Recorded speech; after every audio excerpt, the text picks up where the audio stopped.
Green. I work for the District Attorney's Office.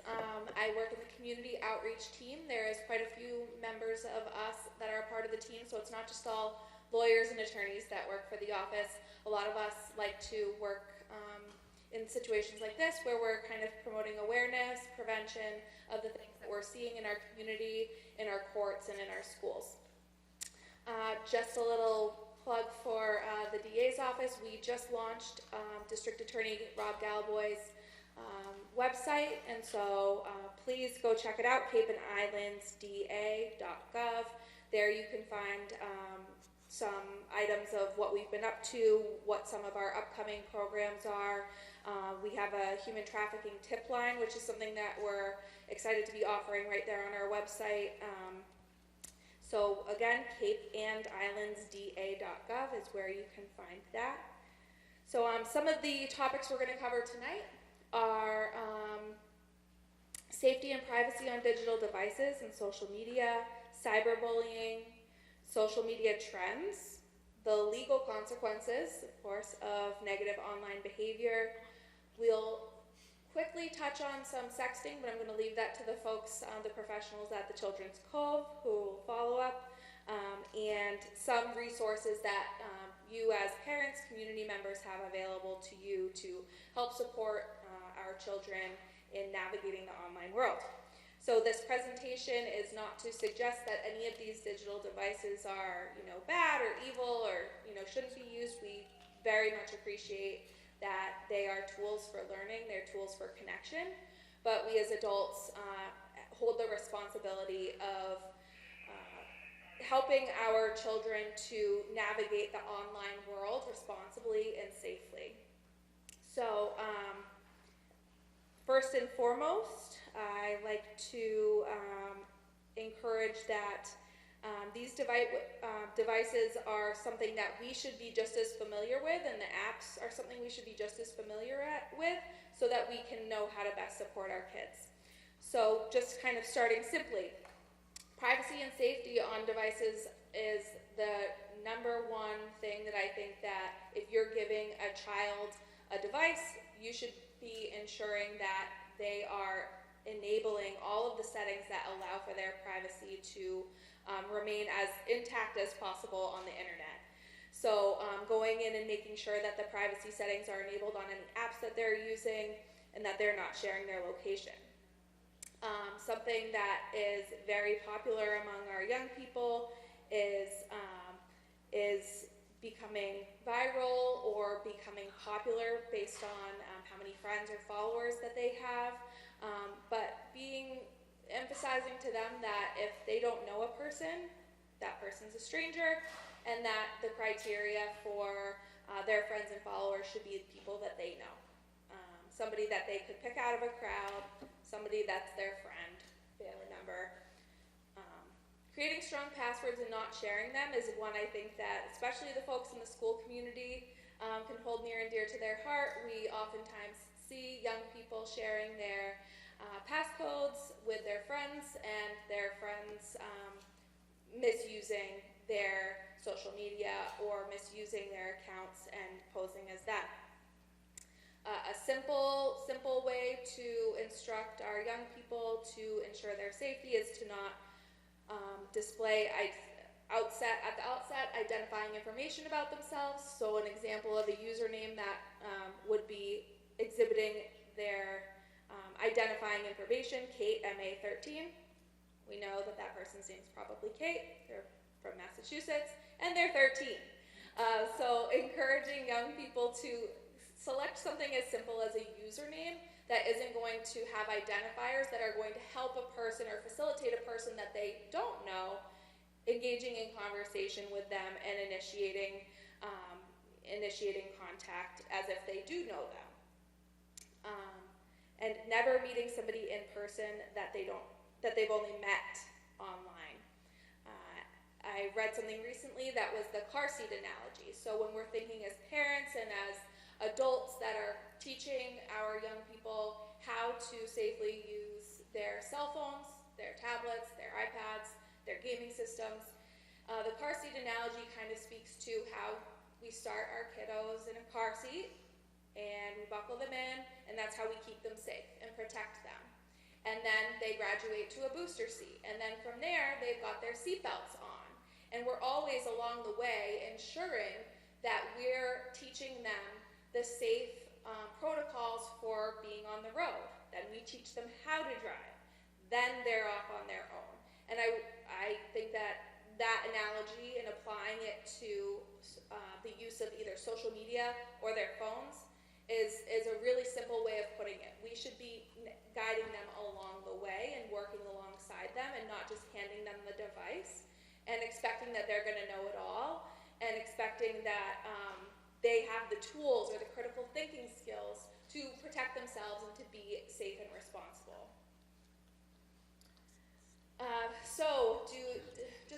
If anybody wants to raise their hand, does anybody have any idea the age requirement to use TikTok, Snapchat, and Instagram? Right now. 13, yes, 13. Show of hands if you know somebody that is under 13 that is using TikTok, Instagram, Snapchat. Yes, we all do. So I think that is something that we know happens, right? We all know when we sign up for our social media, you just scroll through and you pick your date of birth and your year of birth, and that's how easy it is. And so the apps would like to say that they have the protections in place for young people, so that they're ensuring that the kids that are the proper age are using and accessing certain content, but we have to do our due diligence. And we certainly should not be expecting our children to be the ones that are doing that on their own. So something that I like to do and encourage is getting curious, asking your kids about what their favorite app is. Why is it your favorite? What's the number one thing that you use on that app? Like, what's your favorite feature? Do you talk to any of your friends on there? Do you know that friend? Oh, they're your friend online. Gotcha. That simple conversation can give you so much information about how your young person is using the device. And it's not so much an interrogation. It's not a sneaking into their phone. It's just asking them questions and giving them the opportunity to share with you, and then you have a further dialogue. Again, just to the point of having a high number of friends, followers, and views, do your kids use their privacy settings? Do you know how to enable privacy settings? So the easiest way that I can share with you, and I will share resources later on that you could utilize, but the easiest way is looking for kind of that menu or that settings on the phone or device. So menu usually looks like 3 lines on top of each other, 3 dots on top of each other, and you can usually find privacy settings right in there and location settings. From there, it's generally easy. So once you find those 3 lines, those 3 dots, or the little cog wheel, the wheels for your settings, you can usually then find the words that you would need to find to identify in your child's device that their privacy settings are enabled, that they are private, or that their location is not being shared. If they don't know them, they are strangers. One of my favorite ways to kind of break it down for the kids when we do this presentation with our, usually we do it intermediate school level or middle school level. The high schoolers already know everything, you guys, so we can't tell them anything. They already know it all. They could do the presentation. So I tell them that when they should apply the concept of the Cape Cod Mall.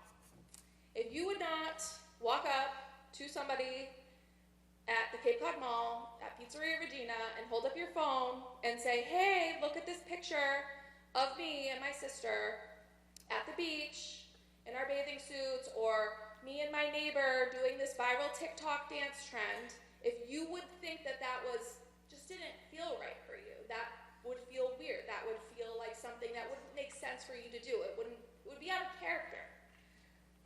Why would you do that online and on your device? The same way that we have an in-person community, you have an online community. And it's a whole other world in and of itself, but it's a world. And so if you wouldn't do it at the Cape Cod Mall, why would you do it on your phone? www, World Wide Web, we try to drive home to our young people that once data is created and sent and shared, it can be altered. It will be forever because somebody can screenshot it, somebody can screen record it. We see this happen all of the time, and so knowing that data is permanent. And for the folks that I do work with at the DA's office, a subpoena can elicit a lot of information that people once thought, maybe vanished on Snapchat or was going to go away. Snapchat, I think, is definitely one of the scarier apps when it comes to referrals that we're seeing in our office with young people and juveniles kind of either getting themselves into trouble or being in really unsafe situations. I would say Snapchat probably takes the cake. I learned about Snap Maps a couple of years back, and so this is a photo for those that don't know of what a Snap Map looks like. And so arguably those would be all of your students or child's friends that if they do not have ghost mode enabled, so ghost mode would refer to being basically private on Snapchat, your location not being shared. If you share your location, you can see literally a map of Chatham, of Barnstable, of anywhere, and zoom in and toggle in and see down to the building and down to the street of where people are. And I can tell you right now, I don't have mine enabled, but I went on my Snapchat and I was just getting curious.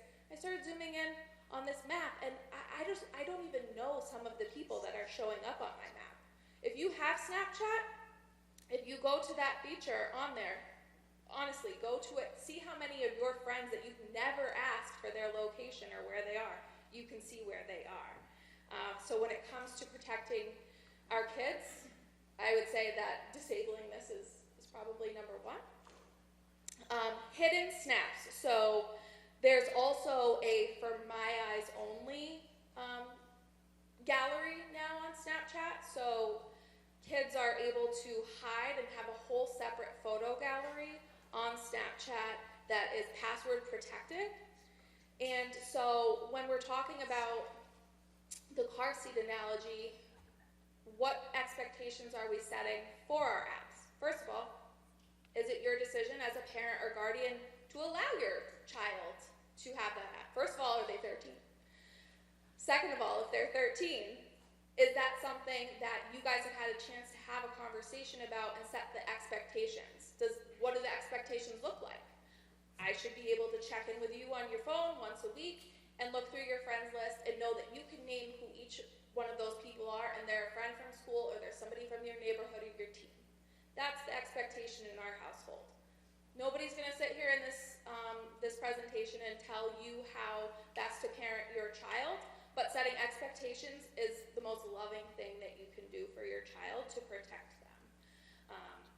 So I highly encourage you just having those conversations. It's not a punishment, it's not a penalty, but if you are just handing them the device and letting them download everything, especially while, let's be real guys, they know it better than we do. So they're going to know their way around their phones and their apps way better than we do.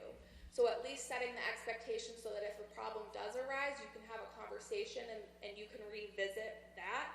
It allows for it to be more of something that's a positive than something that's a reaction or a negative or preventable, more importantly. The good news is that ghost mode is actually the default on Snapchat, so don't go getting too worried. They do have to enable their location. It defaults to ghost mode. Cyberbullying in our schools and on our devices is, I would say, a resounding issue across Cape Cod and the islands. I think that we're getting more referrals to our office for instances of bullying because it's just reaching such a level of putting our young people in distress and fear. And so some examples of cyberbullying are posting mean comments online, photoshopping somebody's photos to embarrass them, spreading rumors and gossip through text messages or group chats, basically just trying to humiliate, harass,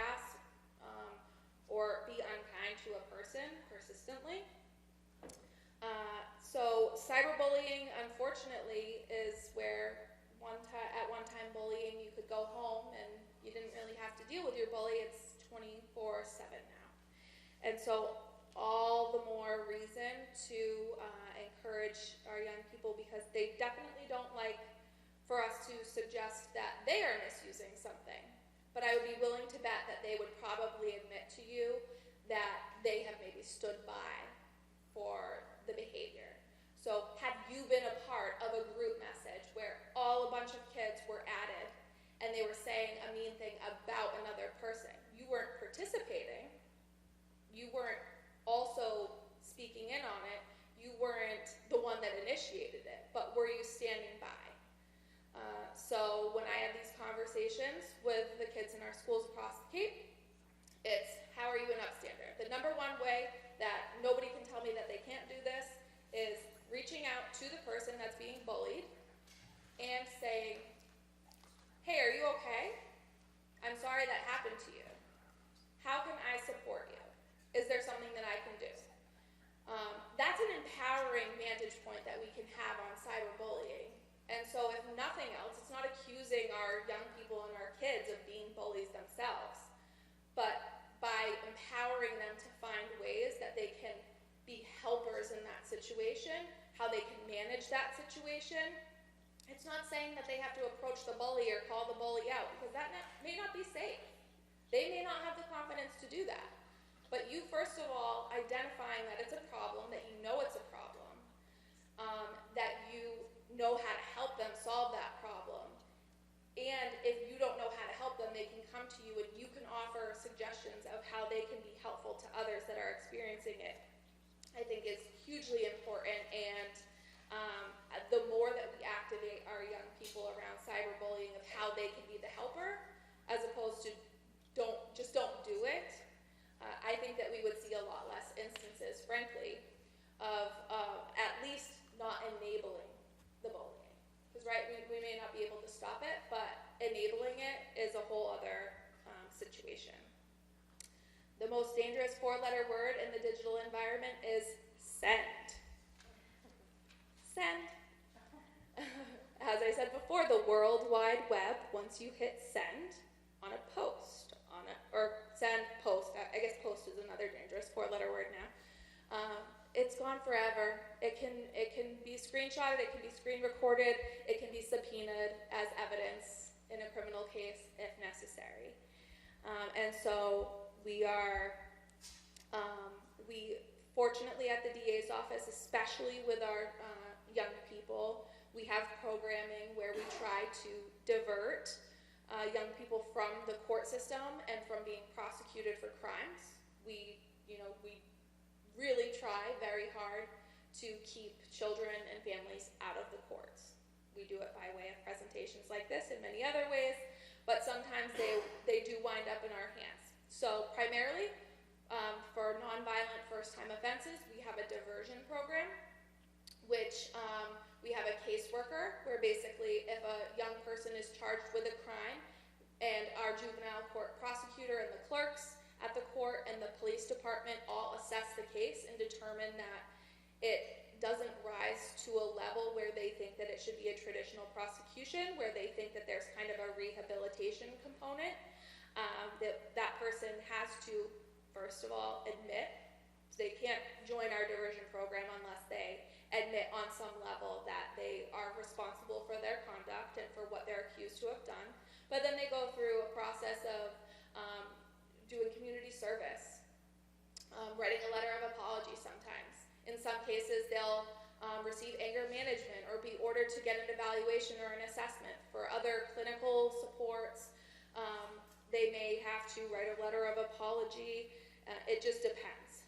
In the instances where we are not able to divert, here are some examples of cases of crimes that young people can be charged with for the misuse of their devices. I would say threats is probably the number one common misuse of devices. That screen, something about those screens creates an emotional barrier where I think not just young people, adults, people in general, humans, act differently. They say things differently, they speak differently, they put things out differently. see young people wind up charged with threats because they're on Snapchat, they're mad, they're in the heat of the moment, and they are saying things about who they want to fight tomorrow, what they're going to do to this person if they do this. And a threat is a felony. So we're talking about a snap decision. We're giving a device to a young person who can make a snap decision out of anger or frustration and then wind up charged with a felony. So a couple of other, unfortunately, I would say a huge one, violation of civil rights. We are definitely having an uptick of reports of civil rights violations of racist, anti-Semitic, homophobic speech on the part of our young people in the schools, on their devices, and it's something that our office is taking very seriously. We have established committees to kind of start teasing apart what we can do about this issue, but it's definitely something that we are seeing across the board and that we are definitely reacting to. The two bottom ones I'm just going to point out, the possession of child pornography and the dissemination of child pornography. I know the folks at the Children's Cove will touch on this much more thoroughly.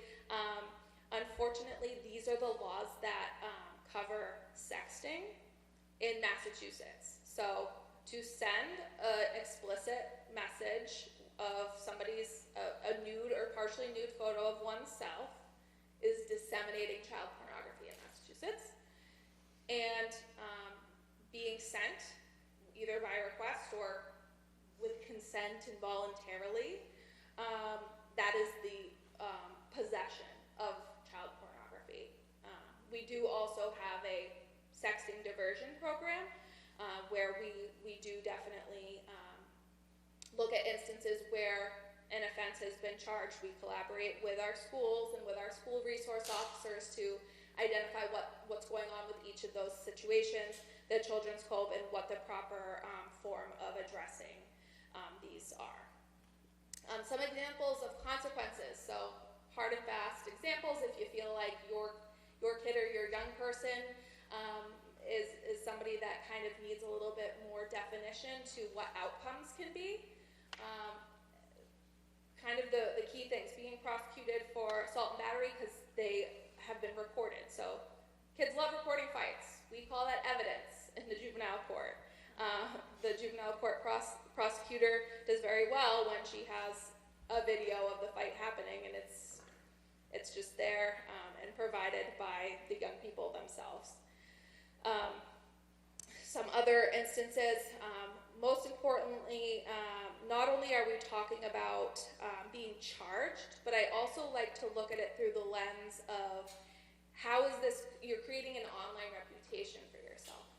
So something that you post or you share or you send when you're 13 and you move on to another cool app when you're 14 and the next cool app when you're 17. By the time you're 18 and you're applying for college, you may not even remember what you angrily or hatefully posted to your, well, back in my day it was MySpace, but today it will probably be to their Instagrams or their X accounts, whatever it may be. It's creating a digital footprint of who you are and your reputation, and it could impact your future opportunities. And not only that, I am happy to be hearing in our schools that a lot of coaches and a lot of schools are holding their students to certain standards as well. So when we're talking about you representing your school as an athlete, you can lose your opportunity to play on a team, be a member of a certain club, all because of how you're representing yourself on your device and online. So it's critically important to think about that. Just speaking to the TikTok challenges, we know that they're unsafe. We've all heard about the Tide Pods, but unfortunately, 2 years ago, there was, 3 years ago now, 2021, 3 years ago, an instance where there was a challenge going around where young people were basically, it was called the blackout challenge. They were trying to obstruct their breathing to they were saying that you could feel a feeling of euphoria or a high. And an 8th grader literally died from doing a TikTok challenge. Another thing that we are seeing on Cape Cod is devices, specifically Snapchat, being used for procuring drugs and vapes, vape cartridges, vape pens. And so, when you're setting your expectations for if your child can have a Snapchat or social media, or even if they're texting, not only who is it, but checking in on what's being sent and what's being shared. Because honestly, sometimes they're not always the smartest about it. They'll sometimes just post it to their story what their newest flavor is to sell. So you could just go through the stories and watch through, and they will kind of give themselves away right away of what they're selling, what they're sharing, and they're exchanging it in school, but they're meeting after school, and they're using Snapchat as a specific way of getting it. I will let the Cove touch on sexting. I'm going to let them talk about that. This is a particular instance of sextortion. So sextortion is in reference to what a person does when they coerce another person to send, or they believe that the other person believes that they have photos of them that are nude or depicting something, and they kind of get the person in their control by continuing to say that they're going to tell their parents, or if they don't do this, that they're going to send it to their school or send it to their to whomever. So this particular person is an adult who was posing as a 13-year-old girl. So I like to highlight this case because I think that a lot of instances of unsafety around whether it's in person or online with strangers is you think it's like, stranger danger, or like you think it's, kids think that it's like a creepy person that's going to be trying to lure them or to be contacting them. And this person got a lot of young 13-year-old boys to believe that he was a teenage girl. He probably did so by finding somebody's public Instagram account that also lived in a maybe neighboring community. I'm just coming up with ideas here. Neighboring community, and started chatting with them.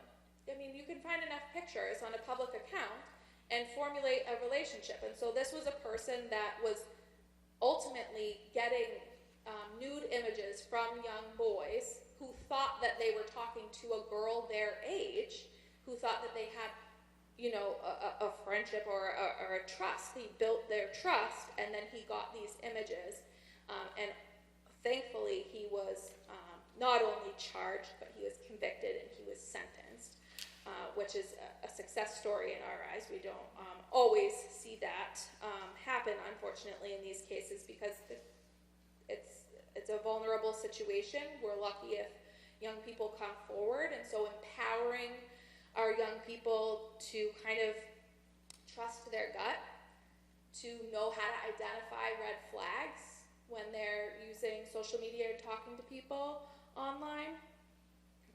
If they're receiving,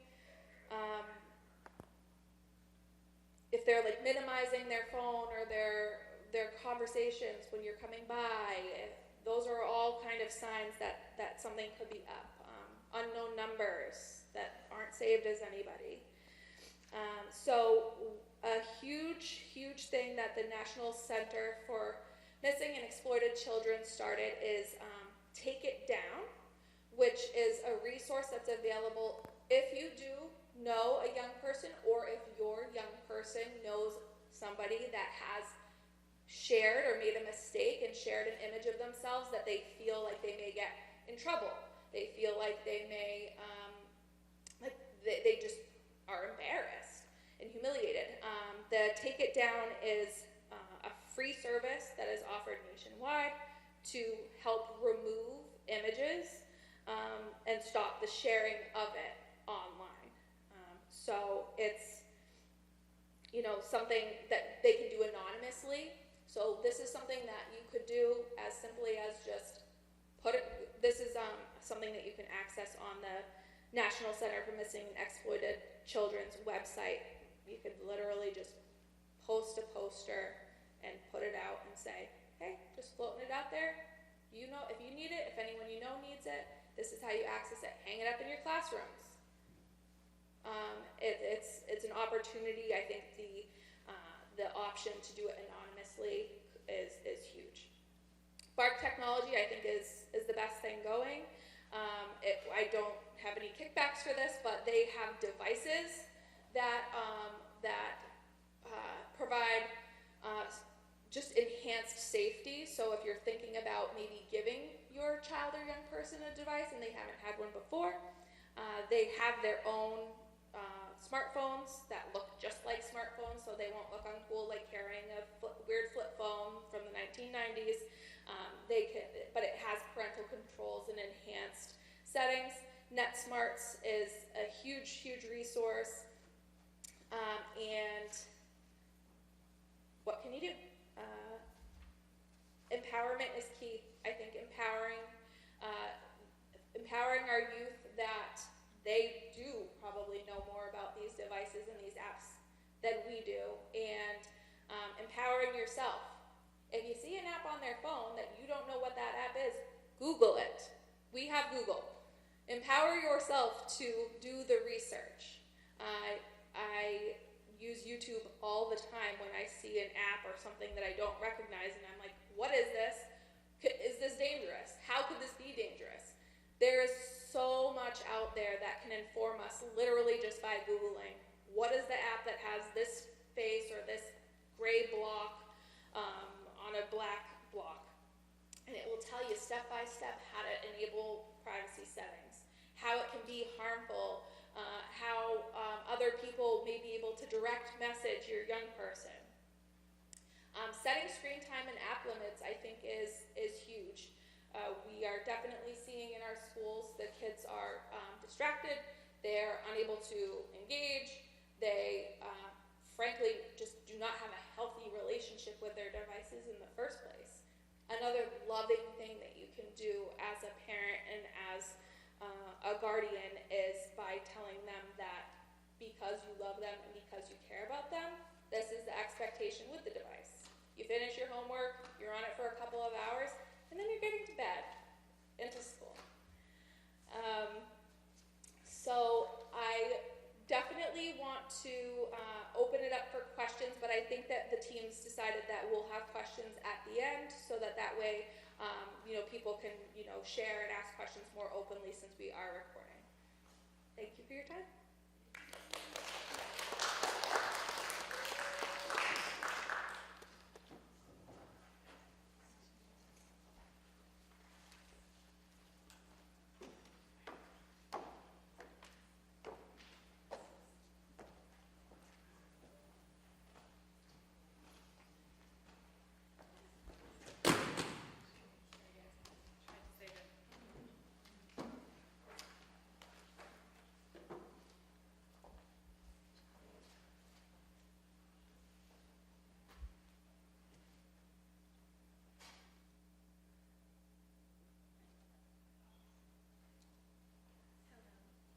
Hello?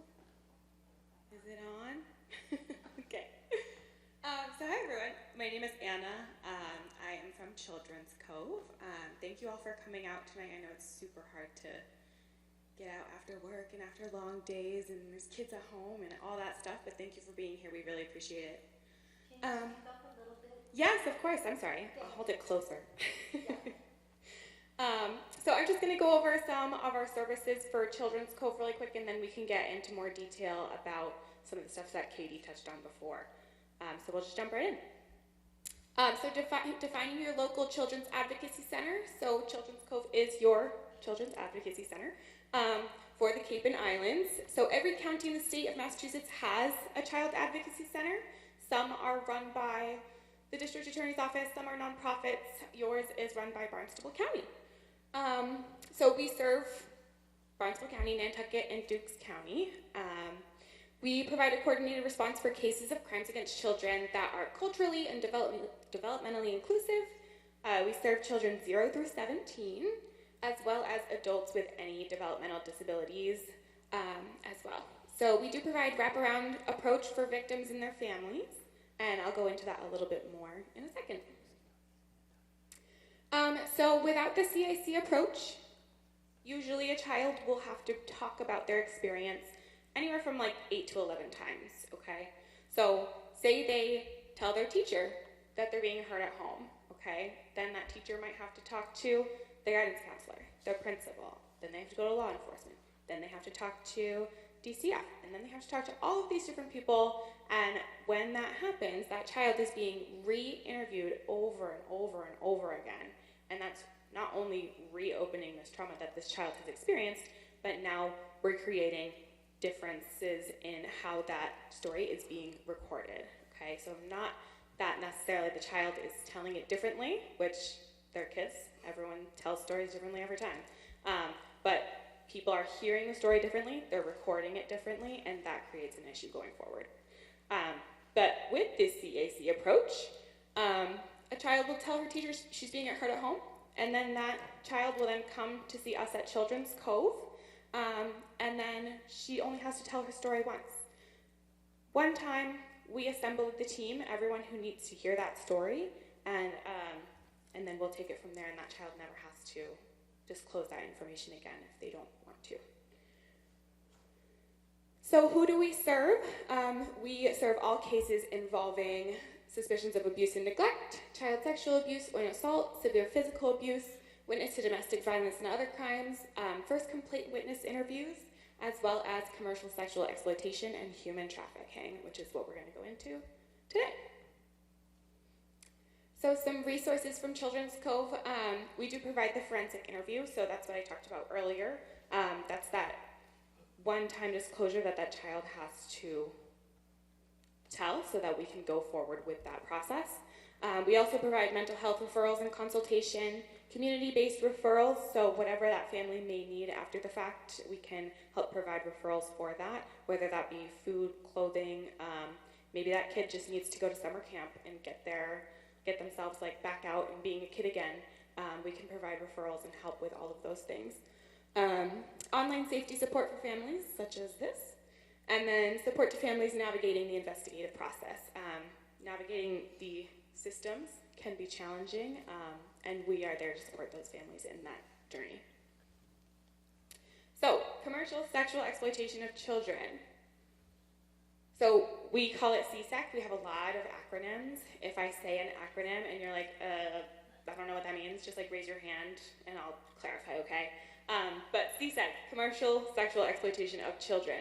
So CSEC is any sexual act offered or performed in exchange for something of value by a person under the age of 18. So the key words there are something of value, right? So something of value to that child. That does not have to be money. That could be anything of value. That could be a vape. That could be a ride somewhere. That could be a place to sleep. We have a huge housing crisis on the Cape, right? If that kid needs somewhere to stay for the night, that is something of value. So, child sexual abuse material, otherwise known as child pornography, that's the legal term for it. We try to use child sexual abuse material, or CSAM, just so it kind of doesn't imply ownership to the child, right? Sextortion, which I will go into in a minute, sexting, and exploitation. So all of those do fall under CSEC. So internet crimes against children, online exploitation, so that includes sexting, which Katie did go over a little bit, but sending and receiving explicit images, purchasing sex online, social media apps, that's where a lot of this could happen. Snapchat is a huge one for that. Gaming apps, a lot of gaming apps have chat features, whether you know about them or not, they are there. And then live stream, the worst. Live stream is the worst. But any of those things, sexting can happen, right? So anytime that image is being shared, whether it's consensual or not, that is sexting, and that's online exploitation. Child sexual abuse material, so sending and receiving explicit images of a child, photos and videos of a new child, photos and videos of sexual acts from a child, and then a lot of times that can end up on the dark web. So as Katie was saying before, once that person hits send, it's out there, it can go anywhere. People can record, people can get their hands on things. One specific example that comes to mind is, don't judge me for this, guys, but Kim Kardashian. Everyone knows how she got famous. Everyone knows the video.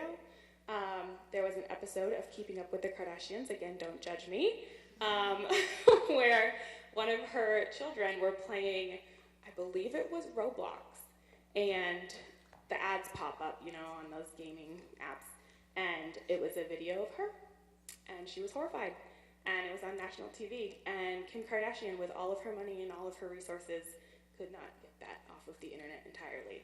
So, something to be aware of.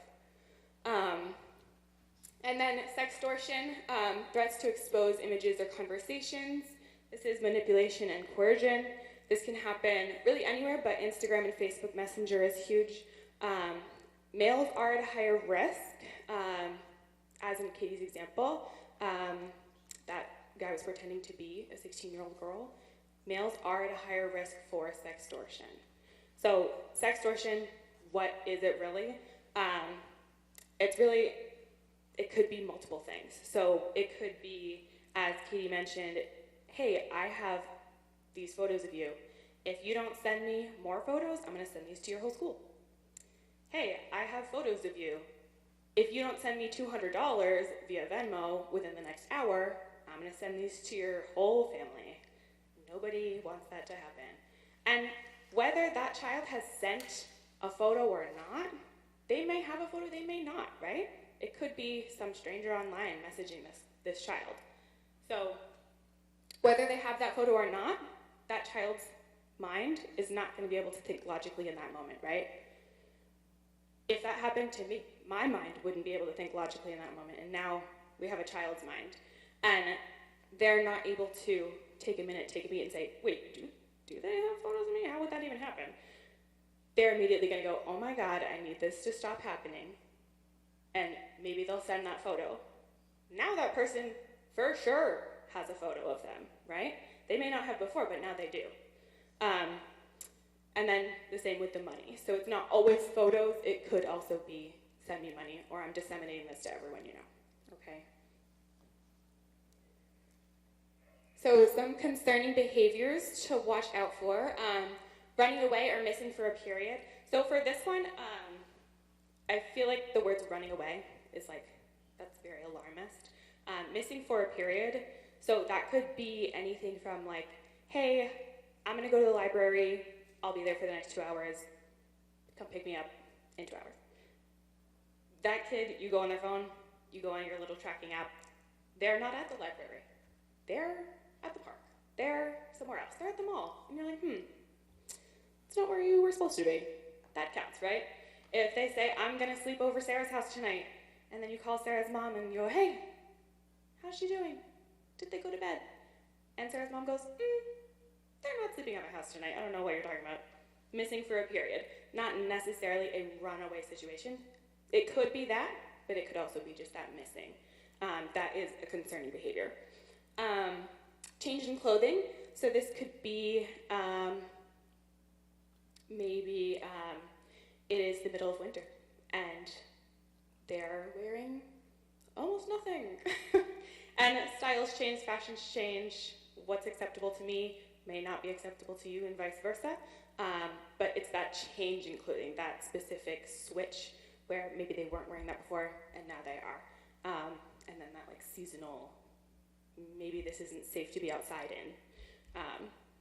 Unexplained items, so that could be money, could be getting their hair done, getting their nails done.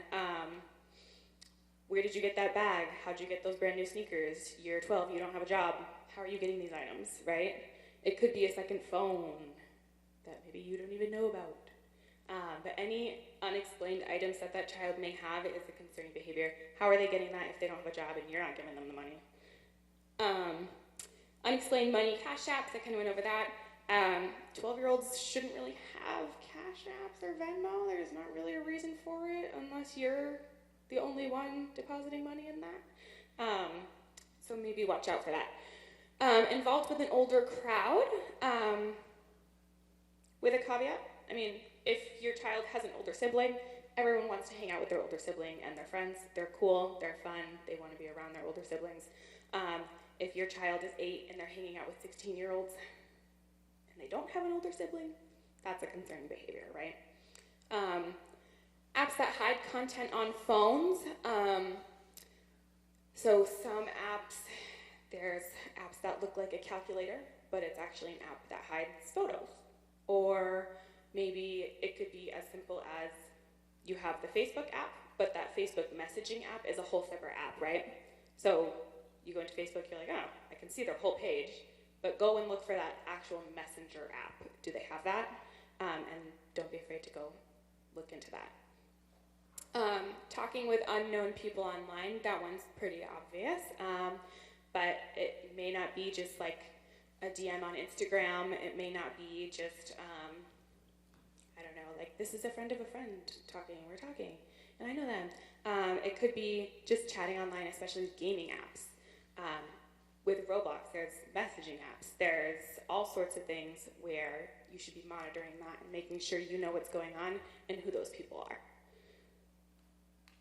Some risk factors, substance abuse issues, home stressors, so that could be financial divorce, anything like that, mental health concerns, difficulty making friends. When people have a hard time making friends, they tend to isolate, and then they turn to their phones, and they tend to turn to the online community, wherever they may be, to find that friendship, to find that kinship. So it could be a risk factor. History of abuse and neglect as well. So again, these are risk factors. It doesn't mean that if there's a divorce that they're, oh my God, they're at risk, they're at risk. It's not a panic button, but it's just a risk factor, okay? So some prevention, online and in-person safety. So for online safety, just have open conversations with your child, right? Let them know the dangers that are out there. Don't be afraid to talk to them about safe phone usage. Set your privacy settings on all electronic devices, as Katie mentioned. Go into every single app. Go into Snapchat, go into Instagram, TikTok, all of those places. Find out who's able to view your child's content and who their friends are. Make sure that location's turned off. Talk with your child about sharing personal information online, even things like Snap Maps. That's personal information. If someone has your child's Snap Map location, they probably know where your child lives, right? If they're at home using Snapchat, they know that. They know your address. And then just things like simple things. A picture of them in a sports jersey. What do sports jerseys say on them? The school name, right? Now they know where your kid goes to school. Support your child with identifying who is considered a friend. So Katie touched on this a little bit, but, oh, I'm talking to my friend online. Who is that friend? Maybe going over what a friend is with your child. It seems so rudimentary and so simple, but defining what a friendship is important so that when your child says, oh, I'm talking to my friend online, they already know the questions that are coming. How do you know them? Where do they live? How old are they? Who are their parents? Can I talk to them, right? What does a friend really mean to your child? And then having ground rules and expectations of usage. So time limits, maybe we don't bring phones to bed. That is the worst. You go to bed, you're not able to control anything that goes on, right? They're in bed texting away. Nothing good ever happens after midnight, so the phone should be away. Online safety. Never meet with someone in person that they met online. Seems obvious, but unfortunately we see it a lot. They feel like they can trust that person. They've built that relationship, quote unquote, online. They feel like they can trust them and meet up with them. Or maybe they are looking for vapes. Maybe they're looking for, I don't know, booze. I don't know what they're looking for. but they think, okay, well, I Snapchatted this person, I know they have what I want, I'm gonna go meet up with them and just pick up my vape and be on my way. That's not always how it goes, right? So being aware of who they're meeting up with in person. Not everyone is sending sexually explicit photos. This is important to talk about with your kids, right? Every kid wants to be cool. Every kid wants to be included, right? Every kid thinks that every kid is doing everything else. Not everyone's sending photos, right? But that's what kids think. They're like, oh my God, all my friends are doing it, so I can do it, right? It's fine. They never got in trouble for it. It's gonna be fine. Having those conversations with your child is important to let them know not everyone's doing these things. It's not true. Resending sexually explicit photos is a crime. So, like Katie said, that is dissemination of child pornography. So, if someone gets a photo in school, that person decides to be the worst and send it out to 35 of their closest friends.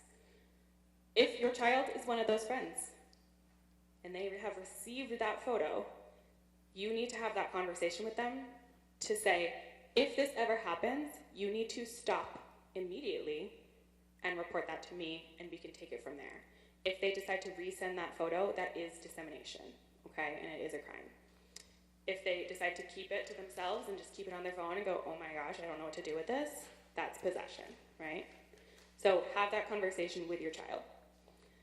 Tell your child the dangers of sending or asking for photos of peers. Again, that goes into the dissemination and the possession, but that can also be a very slippery ground and fall into that sextortion, right?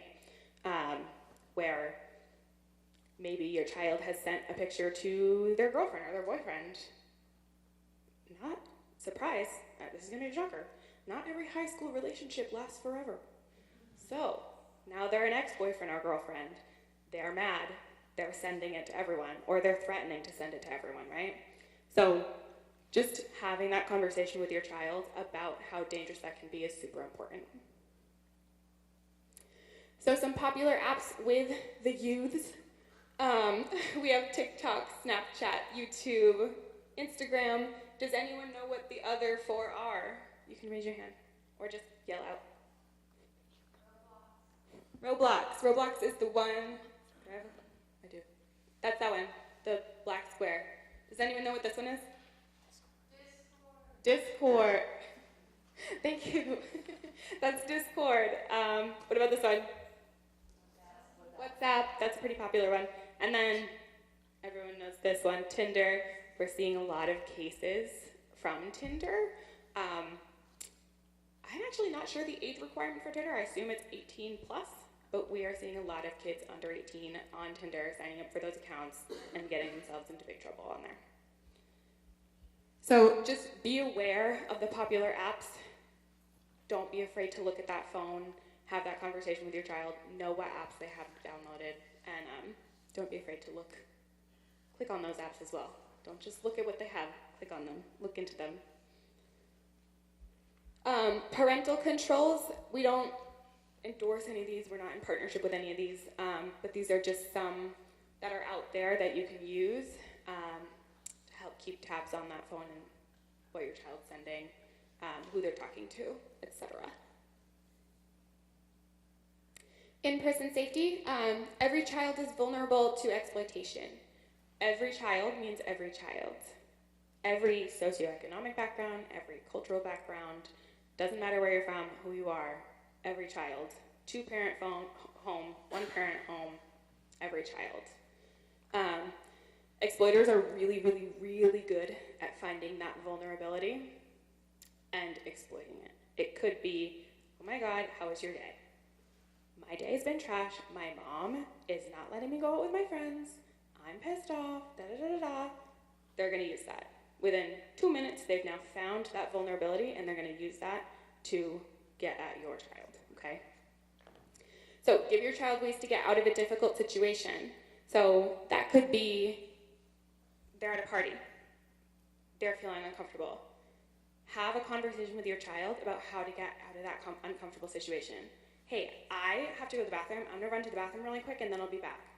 That way that child is given enough time so that they can get away from that pressure situation and think logically for a second. Maybe give you a call. Be that person that's safe enough so that they feel like they can give you a call, right? Just giving your child those ways is super important. And then turning location off on apps, as we discussed before. How to respond to suspected victims of sexual exploitation. So if abuse is disclosed, remember to stay calm. So one of the number one reasons why children do not disclose to their parents and to their caregivers is because they don't think that the adult in their life can handle it. Whether they think, oh my God, they're gonna be so mad at me, I can't tell them this, or, oh my God, this is gonna make them so sad. It doesn't have to be anger, it could be, they literally can't handle this, they're so busy at work, they're so stressed out, I can't add this one more thing to their plate, right? That's the number one reason why kids don't disclose. So make sure that if they do disclose, you're staying calm, right? You're not flying off the handle, you're not going, oh my gosh, I'm gonna find this person and I'm gonna kill them, because now they're like, oh my gosh, my parent's gonna go to jail, right? Stay calm, believe the child. We always want to believe our children. I feel like that one's pretty self-explanatory. Reassure the child that it is not their fault, that you're going to be there, that you're going to take care of this matter. Keep the child informed, which is age and information appropriate. If they're super young, maybe you're not going to tell them every single step that's about to happen, right? They don't need to know that. They're going to overwhelm them. But if they're in high school, tell them the next steps. Tell them, okay, now we're going to report this. We're going to call Children's Cove. We're going to do this, this, this, right? Keep them informed so that they feel empowered, right? And then the last one is don't delete anything from the electronic device until directed by law enforcement. I think a lot of times when stuff like this happens, the immediate reaction is panic, right? You're like, oh my gosh, I don't want to be reading this from my child's phone. I never want to see this again. My eyes are burning out, right? We don't want to delete those pictures or messages or anything like that because we want to be able to give that to law enforcement, and then you can then delete it once law enforcement tells you it's okay to. But until that happens, please don't delete anything so that it can be used as evidence. And then just really quickly, the MDT response to CSEC cases. Regional CSEC response protocol is if there's a suspicion of exploitation, a report is made to Child Protection or DCF. Children's Cove is contacted, and then a meeting is scheduled with the investigative team. Next, the forensic interview is scheduled, and resources and services are provided. Okay, so that's just a little bit of ours. And that's it. So, any questions?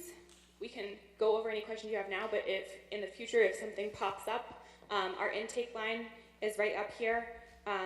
Super useful. We get back to people within 24 hours, I would say. So leave us a message, call us, we'll answer any questions you have, even if you're like, I don't really know what to do with this situation, can you provide me some guidance? We're happy to do that. You can call anonymously, you can really just throw anything you have at us. There's also the email up there, and then our website has tons and tons and tons of information as well.